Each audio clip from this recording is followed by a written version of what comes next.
Live from New Delhi, you're watching DT India Newshour, India's voice to the world. I'm Nipakshi Khurana, coming up in the next hour. Prime Minister Modi's Ethiopia visit marks new high as India and Ethiopia elevate bilateral ties to strategic partnership. Prime Minister conferred Ethiopia's highest honor to address Ethiopian Parliament today. External Affairs Minister Dr. S. Jaishankar meets Israeli Prime Minister Benjamin Netanyahu in Jerusalem. Discussions focus on technology, economy, skills, connectivity and security cooperation. US President Donald Trump orders blockade of oil-sanctioned oil tankers going into and out of Venezuela, warns that US naval armada will only get bigger until Caracas returns all of the oil, land and other assets that they stole from the US. Trump administration expands travel ban, adds Syria and 6 other countries, partial restrictions on 15 more. And Neeraj Ghaiwan's Homebound advances in Oscars race, making it to the final 15 shortlisted films in the international feature film category.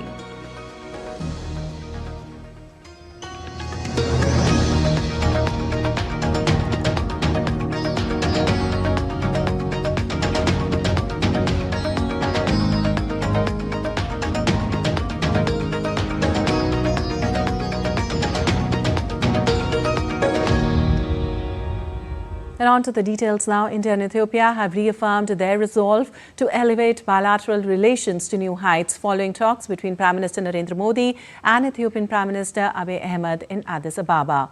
The visit saw a ceremonial welcome for Prime Minister Modi, delegation-level talks and the exchange of key MOUs, reaffirming Ethiopia's role as a key partner for India and Africa and the Global South. India-Ethiopia friendship is poised to grow even stronger. Anchored in shared history and deep people-to-people ties, both nations have reaffirmed their resolve to elevate bilateral relations to new heights. A warm welcome and special gestures by the Ethiopian leadership underline the strong personal connect between Prime Minister Narendra Modi and Prime Minister Abiy Ahmed Ali as PM Modi arrived in Addis Ababa. Delegation-level talks followed, marking a significant milestone as India and Ethiopia decided to elevate their relationship to a strategic partnership. Prime Minister Modi said a clear and focused roadmap is being prepared to take bilateral ties to new heights. हम Bharat Ethiopia संबंधों को strategic partnership पर उस स्तर पर ले जा रहे हैं। ये कदम हमारे संबंधों को नई ऊर्जा, नई गति और नई गहराई प्रदान करेगा। भविष्य की अपार संभावनाओं को साकार करने के लिए एक स्पष्ट रोडमैप तैयार होगा। Discussions between the two leaders covered a wide spectrum of cooperation, including economy and multilateral engagement. Ethiopian Prime Minister highlighted India's consistent support for Africa's priorities, describing the partnership as time-tested and dependable. Today, we have decided to elevate our relationship from historic relationship to strategic relationship between Ethiopia and India. Our two countries share over thousands of years of connection through trade, diplomacy, education, culture, and even in our food. The visit also saw the exchange of key MOUs on establishing a data center at Ethiopia's Ministry of Foreign Affairs, cooperation in United Nations peacekeeping training, and mutual administrative assistance in customs matters, strengthening institutional and security cooperation. Prime Minister Modi was accorded a ceremonial welcome at the National Palace, reflecting the warmth and depth of India-Ethiopia relations. PM Modi also visited the National Palace Museum, accompanied by Prime Minister Abiy Ahmed, further symbolizing the close relationship. In a cultural highlight, Prime Minister Modi participated in Ethiopia's traditional coffee ceremony, celebrating the country's rich heritage. In a unique gesture, Prime Minister Abiy Ahmed personally drove Prime Minister Modi to the Science Museum and Friendship Park, showcasing Ethiopia's focus on science, innovation, and future growth. With ties elevated and trust reinforced, Ethiopia remains a key partner for India in Africa and the global south. Friendship, diplomacy, and strategic ties all were very much visible on the first day of Prime Minister Narendra Modi's visit to Ethiopia, where Dr. Abiy Ahmed Ali himself drove the Prime Minister to the Science Park and the Friendship Square, and then the day proceedings took place. Day 2 will also be an action-packed day for Prime Minister Narendra Modi that will ensure the bolstering of India and Ethiopia ties, not only in terms of diplomacy but strategic ways as well. With camera person Shubham, this is Deepika reporting for DD India from Addis Ababa, Ethiopia. Well, another significant moment for Prime Minister Modi's Ethiopia visit was when he was bestowed with country's highest honour, the Great Honour Nishan of Ethiopia. This marks Prime Minister Modi's 28th foreign state honour. Prime Minister Modi said that it is a moment of pride to be honoured by a country with deep historical connect. Prime Minister dedicated this award to those who strengthened the partnership between the two nations. प्राचीन और समृद्ध सभ्यता द्वारा सम्मानित किया जाना मेरे लिए बहुत गौरव की बात है। मैं सभी भारतवासियों की ओर से इस सम्मान को पूरी विनम्रता और कृतज्ञता से ग्रहण करता हूं। यह सम्मान उन अनगिनत भारतीयों का है जिन्होंने हमारी साझेदारी को आकार दिया। Well, Prime Minister added that India wishes to advance cooperation with Ethiopia that helps in creating new opportunities. उन्हीं पार्टनरशिप का होता है जो विजन और भरोसे पर आधारित हो।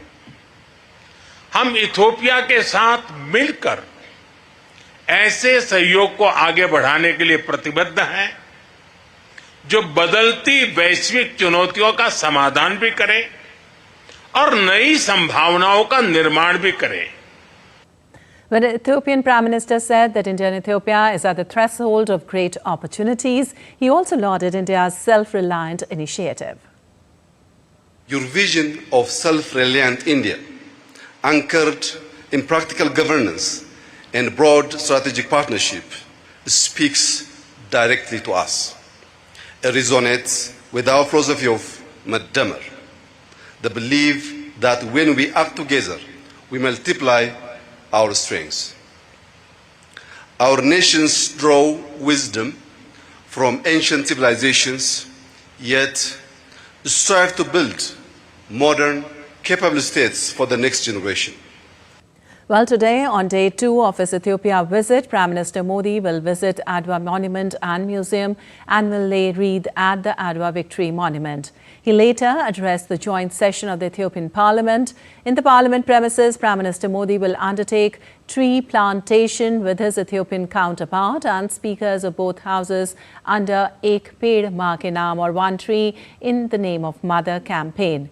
The Prime Minister will then be accorded farewell at the Addis Ababa International Airport, from where he will leave for Muscat. Well, India and Ethiopia share a very strong diplomatic and cultural bond. Not only India is helping Ethiopia in economic reforms, but has been a friend in ensuring a healthy lifestyle for Ethiopia's young generation. DD India's Deepika gets you this special report from Addis Ababa, Ethiopia, where many young Ethiopian kids got successful heart surgeries done from India, and now they say they are in love with the country. Watch this special report. Vasudhaiva Kutumbakam. World as One has been the voice, the aim and vision of Prime Minister Narendra Modi. And Ethiopia is a living example of how harmony, cooperation and good governance can exist between two nations. In the heart of Addis Ababa, there exists a children's heart fund organization that delivers surgeries to kids with heart diseases free of cost by sending them abroad for treatment. And India ensured that when the kids of Africa are received in India, they're given the perfect medical treatment. The result was renewed lives of kids whose hearts thumped once again. This project has been helping us a lot. We have been sending patients to India quite long time, close to 20 years now. So through that, close to 500 patients have also received the treatment. We are grateful for this partnership. The organization has given new life to more than 2,060 children in over 20 years. They ensured the best facilities are given to the patients without charging a penny. The successful surgeries done in India made the Ethiopian kids fall in love with the country. I'm very happy, me and my families. This treatment is good. This Indian people and Indian doctors, that is good. I'm very happy to get the treatment. I'm not the word how to say thanks. After the treatment, she's very well. She's healthy. She can do everything. She can do exercise. Now we are all of our family. We are satisfied. I say thank you so much. To make this cause successful, many private entities came forward ensuring seamless and timely treatment for kids. This initiative has been started before a few years, and now we are working closely with the Children's Heart Fund of Ethiopia and our Indian friends in India. They are helping these children when they arrive with their caretakers.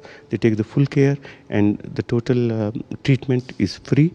India Humanity Foundation is also involved with us in that mission, and it's a life-saving project, as you can say. The partnership between India and Ethiopia represents a broader paradigm shift in global health diplomacy, what experts describe as South-South cooperation in medicine.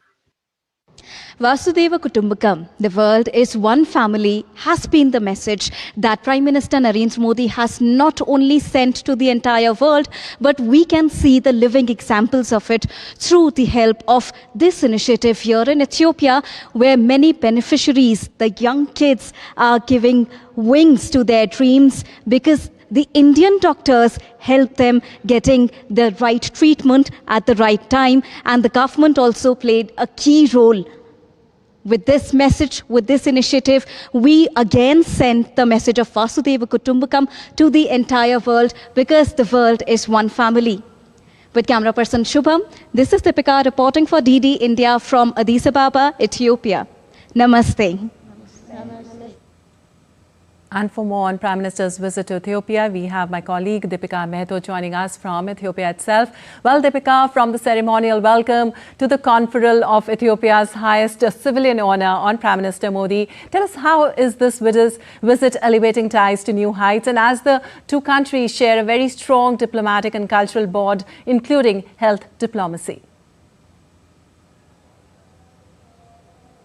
Good morning, Lipakshi. We saw a very exciting, a very action-packed day one of Prime Minister Narendra Modi's Ethiopia visit. When we talk about the bond that both the countries share, India and Ethiopia, it is worth mentioning that Prime Minister Narendra Modi in his speech mentioned yesterday that when Dr. Abiy Ahmed Ali invited him during the G20 summit to visit Ethiopia, he immediately accepted the invitation, and considering the warmth that the people share, the love and affection that the Ethiopian people have for Prime Minister Narendra Modi, avoiding the diplomatic route, which could be a longer one, Prime Minister Narendra Modi made sure that he visited the country in just 24 days of the extended invitation that was given to him. So from here we make out that how the warm relations both the countries share. Now talking about another example of it, in a rare sight, Prime Minister of Ethiopia, Dr. Abiy Ahmed himself drove Prime Minister Narendra Modi from the airport to first the National Museum and then the Friendship Square,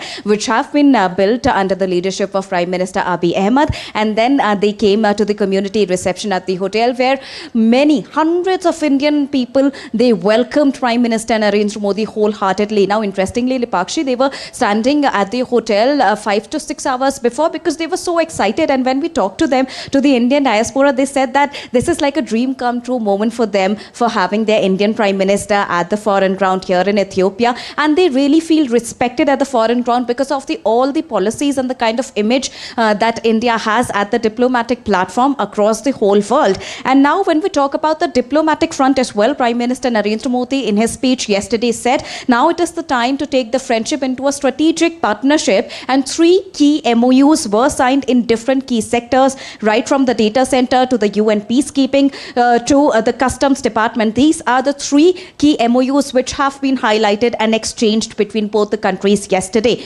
And thereafter, we also saw that main key outcomes were also outlined out of the first day meeting of Prime Minister Narendra Modi, and he also met the delegations here at Ethiopia. And towards the end of the day, again, the highest honor of the nation of Ethiopia was bestowed by Dr. Abiy Ahmed Ali on Prime Minister Narendra Modi. This also speaks volumes about India and Ethiopia partnership and relationship when we talk about the relationship of both the countries. And now as we move towards day 2, that is also going to be an action-packed day because a lot is expected. Prime Minister Narendra Modi's visit to the Adwa Victory Memorial as well as one of them. Lipakshi. All right, Deepika, of course, a dream come moment for the people out there. As you were just mentioning, what all is planned for day 2 as well, as Prime Minister Modi is to address the joint session of the Ethiopian Parliament and various other activities? Yes, Lipakshi, as we know that this is the first ever visit of Prime Minister Narendra Modi to Ethiopia in the capacity of the Prime Minister, and especially any Prime Minister of India visiting Ethiopia after the year 2011. So this makes it even more special. And as we know that it is beyond diplomacy, it is about the friendship ties that India and Ethiopia share. So the day will begin for Prime Minister Narendra Modi, where he will be visiting the Adwa Victory Memorial, which is a site built to commemorate the victory that was achieved by Ethiopia on Italy back in the war. And Prime Minister Narendra Modi will be visiting the Victory Memorial. He will be paying tribute there to the soldiers who fought that war against Italy. And after that, Prime Minister Narendra Modi will be heading to the Parliament, where he will be addressing the Parliament. That is also a rare sight because Prime Minister Narendra Modi's first visit and then going to the Parliament and addressing the parliamentarians. So all this is expected, and apart from that, there could be key engagements that we can see later in the day, and after that there will be a departure of Prime Minister Narendra Modi. So all in all, this is going to be a 360-degree development force when we talk about the India and Ethiopia relationship, because as Prime Minister Narendra Modi himself said yesterday, now it's time to take the friendship bond into a strategic tie. And also interestingly, Lipakshi, Prime Minister Narendra Modi extended thanks to Dr. Abiy Ahmed Ali for supporting them in India's fight against terrorism. So at the same time, India is ensuring that we are not only flourishing the diplomatic tie, the friendship bond with Ethiopia, but also ensuring that India stands as a united country when it comes to fighting against terrorism. All across right, the globe. 360-degree surge in the relations between both the countries. Thank you so much for all the details. And still to come on DD India Newshour. Ahead of the Prime Minister Modi's visit to Oman, we get you an exclusive as DD India speaks with India's ambassador to Oman. We'll get you all the updates as the final week of the Parliament's winter session is underway. An IMD issues dense fog alert across north, northeast and central India. Low visibility likely to disrupt transport.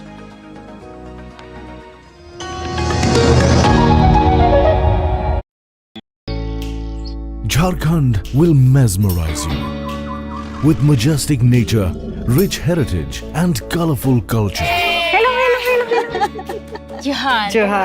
It fits perfectly. Thank you. Full workout ho gaya. Ready?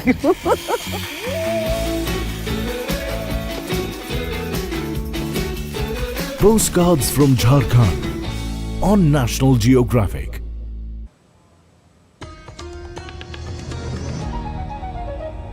Welcome back. You're watching the India Newshour. I'm Lipakshi Khurana, and moving on, anticipation is building up in Oman about Prime Minister Modi's second visit to the Gulf nation on Wednesday and Thursday. India and Oman are strategic partners, marking 70 years of their relationship with this visit. DD India's Gautam Roy has spoken with India's ambassador to Oman, G.V. Srinivas, in Muscat about the prospects of further advancing India-Oman ties in multiple spheres, particularly in trade and investment, with key pacts likely to be inked. Listen in. Prime Minister Narendra Modi is on a second visit to the Sultanate of Oman on the 17th and 18th of December. The first visit was back in 2018. It was an extremely successful one with multiple pacts being inked. What's in store for this one? Let's find out with India's ambassador to Oman, G.V. Srinivas. Thank you for speaking to us. Could you tell us about the agenda and the significance of this visit? We are all waiting here for the visit of Honorable Prime Minister of India, who is not new to the country. He has been here in the year 2018. Therefore, just 8 years ago, he was here. And thereafter, recently, 2 years ago, His Majesty Sultan Haitham bin Tariq was also in India when the two countries discussed and a vision document was issued to see what is the synergy between India's Viksit Bharat ambition, developed nation status by 2047, and His Majesty Sultan Haitham bin Tariq's own vision for the country of 2040. So we identified synergy areas between the two sides in the year 2023. So the agenda actually builds on the 8 years past conversation, 2 years the joint vision document which was issued, and thereafter building on it, every area has been covered. So there will be, of course, formal bilateral talks between the two sides. What else is on the PM's itinerary over the 2 days that he's here in Oman? The two sides will be having the formal delegation level, tete-a-tete, and all conversations, extensive engagement between Honorable Prime Minister and His Majesty Sultan Haitham bin Tariq are scheduled.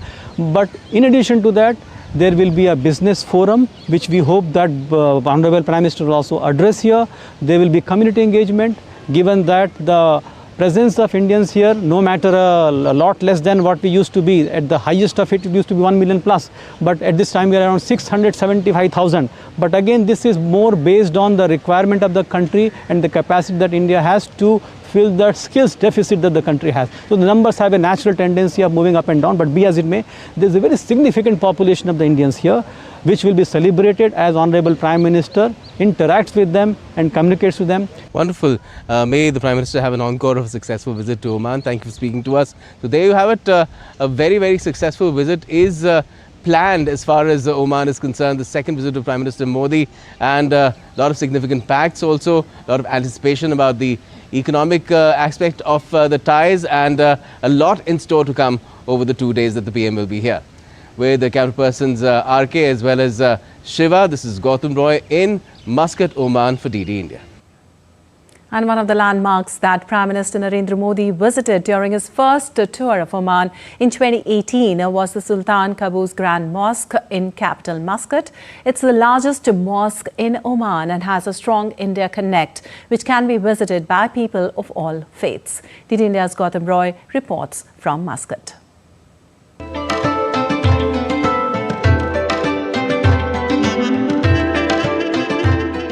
We're inside the main praying hall of the Sultan Qaboos Grand Mosque, the largest mosque in Oman. It is a wonderful example of modern Islamic architecture, and it is, as you can see, a grand structure with these crystal chandeliers and immense work that has gone into presenting this hall, which can accommodate 20,000 people at the same time, 20,000 men. There's a separate praying area for women as well. 750 women can pray at the same time. It's a mosque that's open to all faiths here in Oman. Everyone is invited within certain timings to come and see it. And it has an India Connect as well, apart from the fact that it has this world's second largest Persian carpet, Iranian carpet. The India Connect is that about 300,000 tons of sandstone from India was used. Around 200 workers from India were also employed here in terms of making these intricate carvings all over this grand structure. And Prime Minister Modi also visited this grand mosque in 2018 when he first visited Oman and marveled at the kind of work that India and Oman can do together. Just tells us that The connection between India and Oman, which is over 5,000 years old from Manvi to Muscat, that's when a lot of merchants had come and workers had also come here. But it extends even now from worship to warships as well. And with this visit to Prime Minister Modi in 2025, this relationship is expected to get newer heights, be expanded in scale and impact in multiple spheres. With camera person Mukul Sharma, Gautam Roy, Oman, Muscat, ET India. And moving on, the final week of the Parliament's winter session is underway. The government is working rapidly to advance its legislative agenda. Regarding today's proceedings, several important questions are listed for the question hour in both houses. Important documents are also to be laid on the table of the House. The G. Ramji bill related to a new scheme replacing McNrega will be placed before the House for passage. Before that, a bill related to reforms in nuclear power generation will also be taken up for discussion and passage. Both these bills were introduced in the Lok Sabha yesterday. The opposition has raised objections to both the bills, while in the upper house of the Parliament, the Repeal and Amendment Bill 2025 is scheduled for passage. This bill provides for the repeal of 71 old and obsolete laws. This bill was passed in the Lok Sabha yesterday after discussion.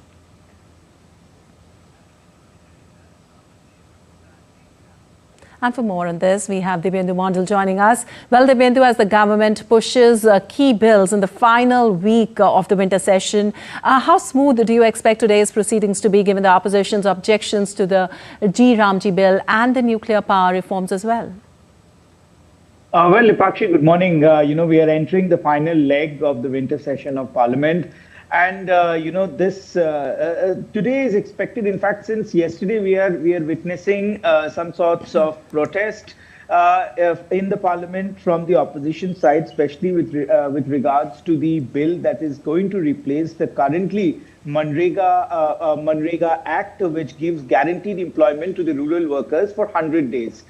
This bill has been reintroduced in Parliament with certain changes and amendments in the provisions with respect to the number of days that the works will be given to the people in the rural area, as well as with amount to the compensation that is made for the work that they do. This bill also entails the fact that the kind of work that the people will be selected for in the rural areas, the scope of which have also been widened. And not just this, there have been specific seasons that have been kept away, because remember, this is for the rural livelihood mission, where the rural people are given guaranteed work, but they are also involved in agriculture. So therefore, during the sowing and harvest season, some provisions have also been tweaked in that part. But having said this, Lipakshi, the opposition is protesting with the renaming of the bill, which has now been renamed as G. Ramji bill, which translates into guaranteed rural income in the Gramin Vikas sector related to the Viksit Bharat 2047. But the opposition is protesting that why has the name of the father of the nation, Mahatma Gandhi, been replaced? They have been holding their protest. We have also seen Priyanka Gandhi speaking in the Lok Sabha related to this. We've seen the opposition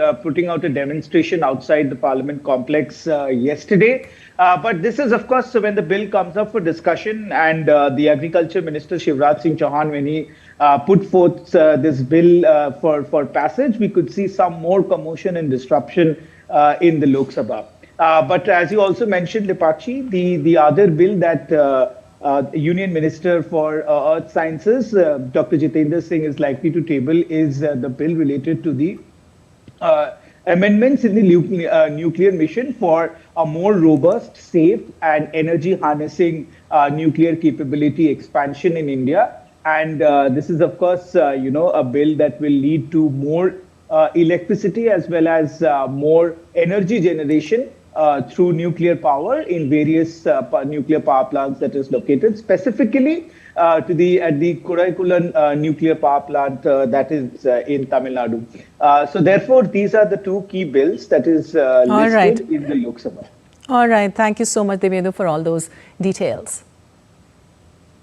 And now let's get you some updates related to Goa Club fire probe. Gaurav Luthra and his brother Saurabh, co-owners of the Goa Club, where 25 people were killed in a fire on December 6th, will be brought to Goa from Delhi today. The Luthra brothers were arrested on Tuesday as soon as they landed in Delhi after being deported from Thailand. A court there allowed the Goa police their 2-day transit remand. The duo had fled to Phuket earlier on December 7th, hours after the fire at their club, prompting the authorities to issue an Interpol Blue Corner notice and cancel their passports.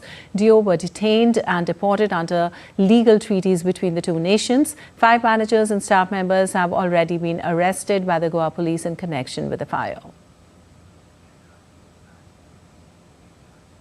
And Indian director Neeraj Gaiwan's film Homebound has moved to the next stage of voting for the International Feature Film category at the 98th Academy Awards. The announcement places India's official entry among 15 films that remain in contention for the film nominations.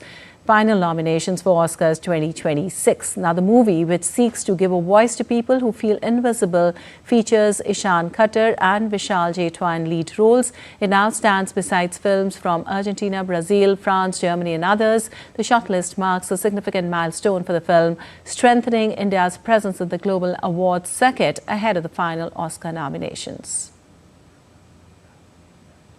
An Indian Meteorological Department has issued a fog alert for multiple states for today. Dense to very dense fog is being reported during early morning hours on 17th of December over isolated areas of Uttar Pradesh and East Madhya Pradesh. Widespread dense fog is also prevailing across the northeastern states, including Arunachal Pradesh, Assam and Meghalaya, along with Nagaland, Manipur, Mizoram and Tripura. Parts of Himachal Pradesh, Punjab, Uttarakhand, West Madhya Pradesh, West Rajasthan and Odisha are also under fog alert.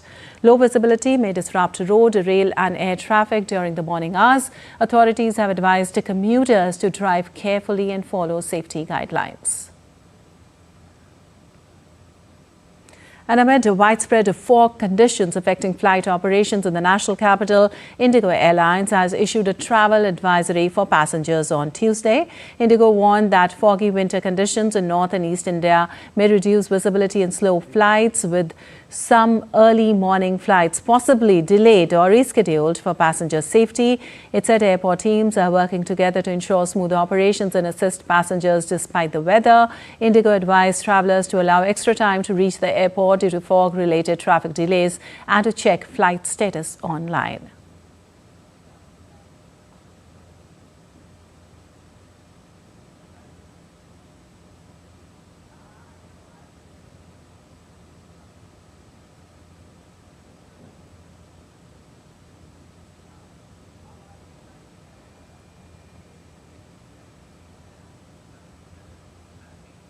And still to come in DD India Newshour. Thailand-Cambodia declares ceasefire first as border clashes kill dozens, displace hundreds of thousands.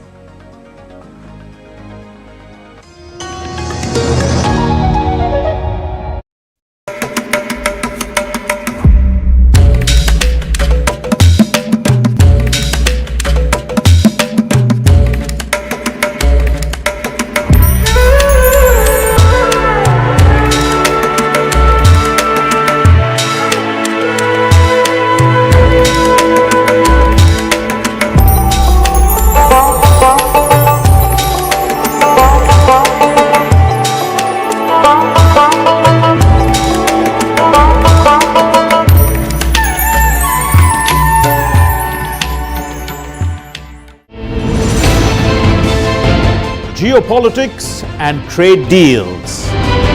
Economic challenges amid development. Hard work and the path to prosperity. It's the economy always. Between walkers, money is what money does and says. Supply creates its own demand. Between the bulls pulls and bears tears. When supply chains globalization and India rises to the podium. We'll get you centered with the economic brief at 8 p.m. every Thursday on DD India.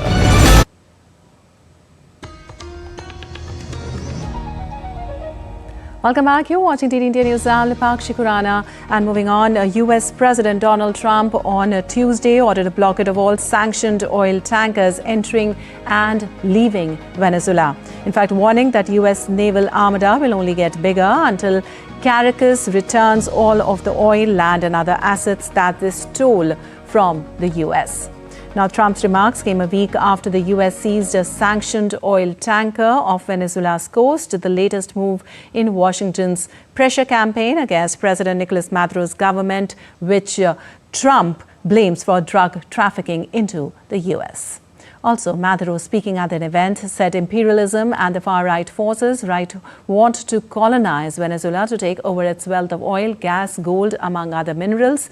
Maduro lauded to defend his homeland. Trump's campaign has included a ramped-up military presence in the region and more than 24 military strikes on vessels in the Pacific Ocean and Caribbean Sea near Venezuela, which have killed at least 90 people.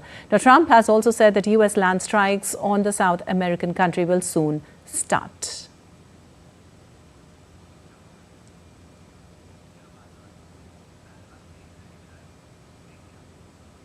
And for more on this, we have Akshay Dongre joining us. Well, Akshay, from a practical standpoint, how risky is a US naval blockade of Venezuelan oil tankers legally and diplomatically? And what kind of backlash could Washington face from allies or under international law?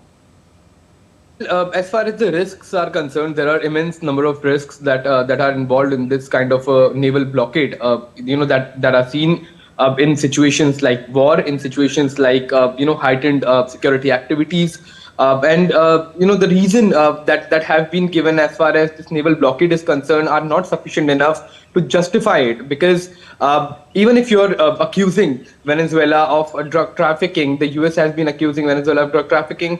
There are legal channels which can be sought as far as controlling these cartels are concerned, gangs are concerned, that are sending all of these shipments of drugs, of narcotics to your borders. You can strengthen your own departments that are vetting the ships coming in. But to naval blockade a country diplomatically, it's a disaster, because Venezuela, while it doesn't have as many allies or doesn't have a standing equal to the US as far as military firepower is concerned, but it does have its own international rights under the Geneva Conventions and under the various international forums, and this seems quite illegal as far as the action is concerned, because Venezuela also has trade ties with several other countries, including China, including Russia, countries of other parts of the world. So these can be challenged as far as international courts are concerned, and it's quite a disaster, all in all, as far as this act of hostility is concerned. Back to you. Right, Akshay, as you mentioned it, Venezuela, of course, have their own international rights. So what does this escalation mean for the balance of power? And could it actually weaken Maduro's grip on power or end up strengthening him at home? What impact could this have on Venezuela's oil exports and regional stability as well? Well, at this point in time, Lipakshi, it's quite speculative, because we do not know how the international bodies are going to respond. Something that we know from the recent conflicts that have happened in the world, the bodies like the United Nations at least have been quite useless as far as stopping major conflicts are concerned, and similar goes for these kind of illegal actions. However, if enough pressure is mounted, then something can be done as far as naval blockade is concerned. You cannot blockade a country based on your assumptions, based on your allegations.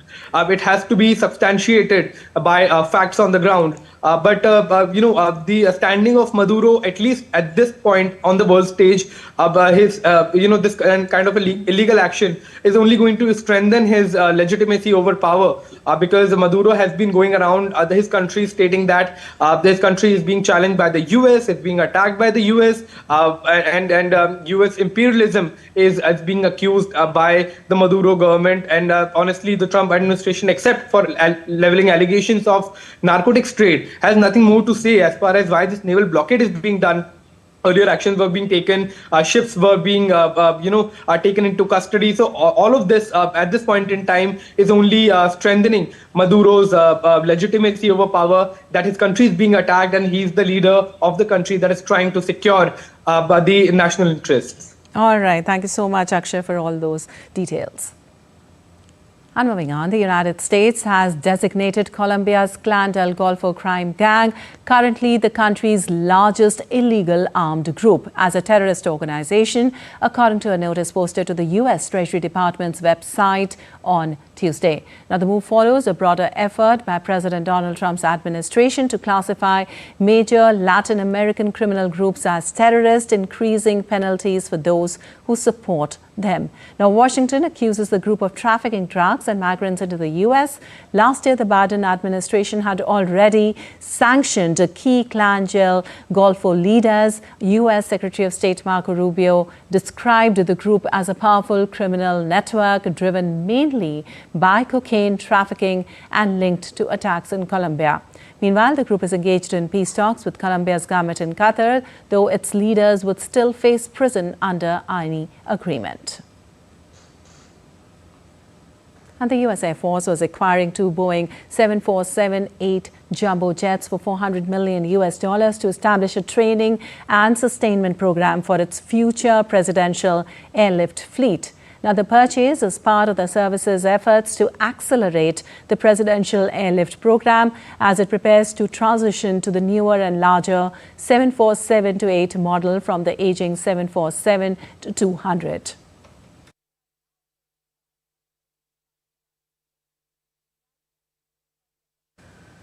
Well, the first aircraft is expected to arrive in early 2026, with the second delivery scheduled before year end. The Air Force said the acquisition was necessary because the 747-8I was no longer in active production by Boeing, and it differed significantly from the 747-200 aircraft currently used in the presidential fleet. The two planes will be used for crew training and as a source of spare parts. And U.S. President Donald Trump on Tuesday widened a full travel ban barring citizens from 7 more countries, including Syria, from entering the United States. Now, the White House said Trump signed a proclamation tightening entry rules for countries judged to have serious shortcomings in screenings, vetting and information sharing, citing national security and public safety concerns. The expanded ban applies to nationals of Burkina Faso, Mali, Niger, South Sudan and Syria, as well as people traveling on Palestinian Authority-issued documents. Laos and Sierra Leone, previously under partial restrictions, are now subject to a complete ban. The measures are set to take effect on 1st of January. The administration said the decision reflects efforts to prevent individuals considered potential threats from entering the country and to safeguard U.S. institutions and values. The move comes amid Trump's increasingly hardline stance on immigration and follows recent security incidents abroad. Some countries earlier targeted, including Turkmenistan, were removed but still face limited visa access. And prosecutors said they plan to file murder charges against the younger son of Hollywood filmmaker Rob Reiner, accusing him of using a knife to kill his parents in their Los Angeles home over the weekend. Nick Reiner was arrested several hours after the bodies of his father, actor-director Rob Reiner, and mother were discovered in the couple's house. Prosecutors said evidence gathered by the Los Angeles Police Department led homicide detectives to Reiner, who was taken into custody without incident. Police investigations turned over the case to the Los Angeles County District Attorney's Office on Tuesday, and DA Nathan Hochman said at a news conference that 2 counts of first-degree murder would be formally filed in court against Nick Reiner later in the day. And Providence police released a new video footage of a person of interest in the Brown University shooting that killed 2 people. The police asked nearby residents to review home and vehicle camera footage from the past week and share anything that may help identify the suspect. Police said video footage captured near campus shows the individual before and after the shooting, but investigators have not yet identified the person of interest and confirmed any connection to Brown University. They added that witness descriptions were limited due to chaos at the scene. The mass shooting, latest of almost 400 incidents in the U.S. this year, as per the Gun Violence Archive, deeply affect the community at one of the nation's oldest universities. And moving on, Sydney will pause in grief on Wednesday as funerals begin for some of the 15 people killed in Australia's deadly mass shooting in 3 decades.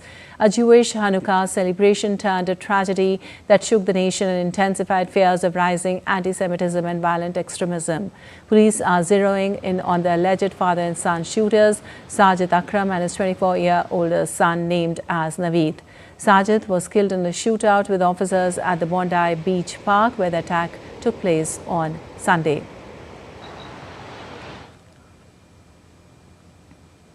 New South Wales Police Commissioner said investigators expect to question the son as early as Wednesday. Once medication wears off and legal counsel is present, he remains in a Sydney hospital after emerging from a coma after being shot by the police.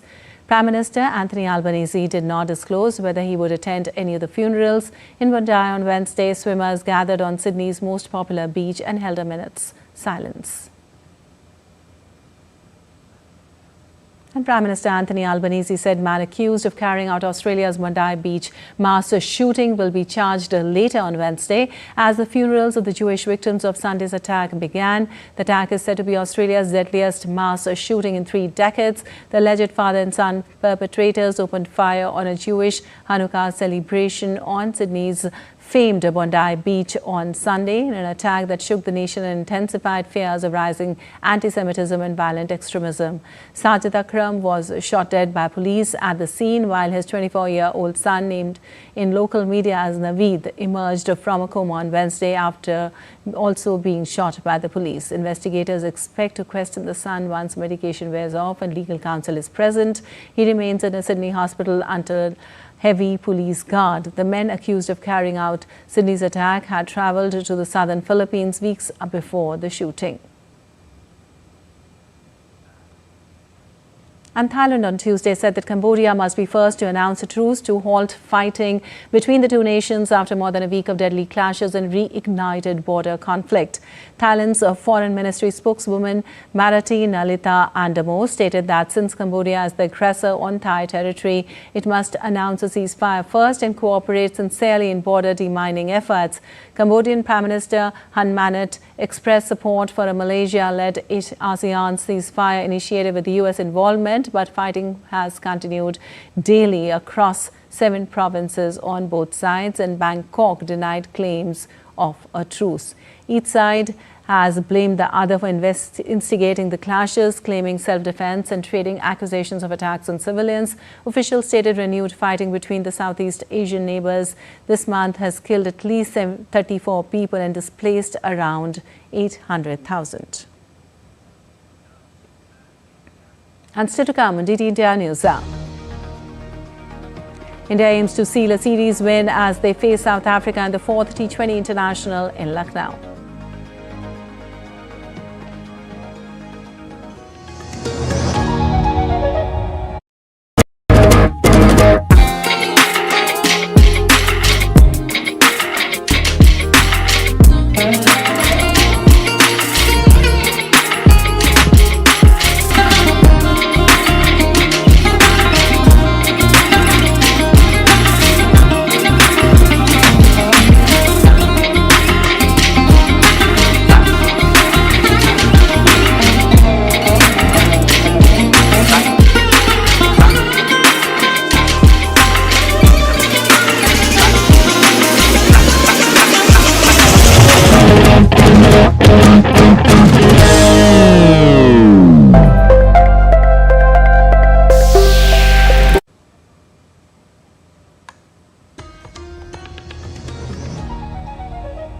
Welcome back. You're watching DT India News. I'm Lipakshi Kuran, and on to some sports news now. The seesaw battle between India and South Africa is set to continue when the two teams will take the field for the 4th T20 match of the 5-match series in Lucknow on Wednesday. India won the first match after a South African batting collapse in Cuttack. The visitors then fought back and returned the favour by winning the second T20 in Mullanpur before once again. India bowlers made Proteas batters look clueless in Dharamshala to take a 2-1 lead in the series. The men in blue will hope to win the Lucknow T20 and take an unassailable 3-1 lead in the series before the final match. And for more on the match, we have Narayan Singh joining us. Well, Narayan, given how the momentum has swung back and forth in this series, what will India and South Africa be most focused on mentally and tactically heading into this crucial fourth T20 in Lucknow today? Good morning, Pakshi. It's going to be an interesting match considering the fact that as the scoreline right now is 2-1 in favor of India. And if India wins this match or even the next match that will be played in Ahmedabad, definitely we can say that India is going to make a strong record. That is, they will be unbeaten in the T20 series and they will take that streak to 14 matches. So it's a very important match for the India and especially for South Africa too, because the South African side is not able to just fix their playing 11, because if you take a look, they have continuously made changes in their playing 11 and the form of the few players for the South African team, especially the Reza Hendricks at the top of the order, is a matter of concern for them, because if you take a look in this series, his scoreline is first a 3-ball duck, then 8 and 10 runs. And if you take a look, his record against India too, in the 15 matches he has played against India, he has scored the 50 runs only once. So his form is a matter of a concern, and the South African top order doesn't fire. If you take a look in this series, in all the matches too, only one match where they won in this series, that is in New Chandigarh, because in the top order fired, especially the Quinton de Kock, where he scored 90 runs at a strike rate of more than 190. So how the South African top order perform, that remains to be seen, and it will be a deciding factor of this tournament, this series again and this match again, because down the order they are not clicking. And if you take a look, the Indian side, the kind of bowling, especially Arshdeep in the pace department, and the last match Harshit Rana to bowl, definitely they bowled very well. And if you take a look at the head-to-head record, if you take a look between Quinton de Kock, the opening batter for the South African team, and the Arshdeep, in the 56 ball he bowled him, he has dismissed him 5 times, giving only 66 runs. So the figures are in the favors of the Arshdeep Singh, and he is one of the leading wicket taker in the format. So we are hoping that they will continue that moment here. And especially if you take over spin department too, it is looking very strong, even in the absence of Akshar Patel, who has been ruled out of this series because of illness. So Shadab Ahmed has been replaced by him, but still our spin department is looking strong. Kuldeep is there, Varun Chakravarti, one of the finest bowler in this format. And also the pace department is also looking, despite of the fact Jasprit Bumrah didn't feature in the last match. So today he will be there, it remains to be seen. But our playing 11, I think, a few matter of concern, the form of our Shubman Gill, the vice captain, and the captain Surya Kumar Yadav is a matter of the concern for the Team India. But all in all, looking a good side and ready to take on the South African team. All right, Narayan, of course, quite an interesting day ahead with India 1 win away from sealing the series. Where do you think this match will really be decided? India's bowling dominance or South Africa's ability to steady their batting under pressure? We know that the South African team in this format, they are struggling. There is no doubt that if you take a look, their T20 record is not up to the mark. If you take a look last few years, especially after the 2024, if you take their figures in this tournament, in this format of the game, they won only 10 matches and lost 70 matches. So in this format of the game, they are not up to the mark. They won the test series against the India 2-1. Again, they lost. After that, they lost in the ODI series with a margin of 2-1. But here, they are still trailing by a margin of 2-1 and hoping that India will continue the momentum in the T20 series. They will take the unbeaten series win in the T20 format to the 14. So all in all, we can say that definitely India bowling will be the dominant here once again. The kind of display they have showed, and the spin department, in the pace department, they have the quality pacers like Arshdeep in this format of the game. They have in the spin department, they have Varun Chakravarti and so Kuldeep Yadav. So it's going to be difficult for the South African team, especially I mentioned earlier. At the top of the order, how the South African top order performs will be the deciding factor in this match too. And toss, we can say that any team winning the toss will go to the bowl first, because when the dew comes in the evening, it's difficult to bowl for any team. All right. Thank you so much, Naran, for all that update. And moving on, FIFA introduced on Tuesday a small number of $60 supporter entry tier tickets, aiming to make next year's World Cup more affordable for fans of qualified teams. The football's governing body said that the discounted tickets would cover all 104 matches of the tournament, including the final. The cheaper tickets will make up 10% of participating member associations' allocations. The PMAs, which represent competing national teams and manage dedicated fan ticket programs, will handle the ticket allocation process. They will also define their own criteria to prioritize tickets for loyal fans closely connected to their national teams. And Chicago is sparkling once again as the holiday season paints the city in festive charm. From twinkling streets downtown to classic winter traditions, the Windy City transforms into a true winter wonderland that feels straight out of a snow globe. With lights, laughter and lively holiday traditions at every corner, Chicago truly shines bright this time of the year. Let's take a look.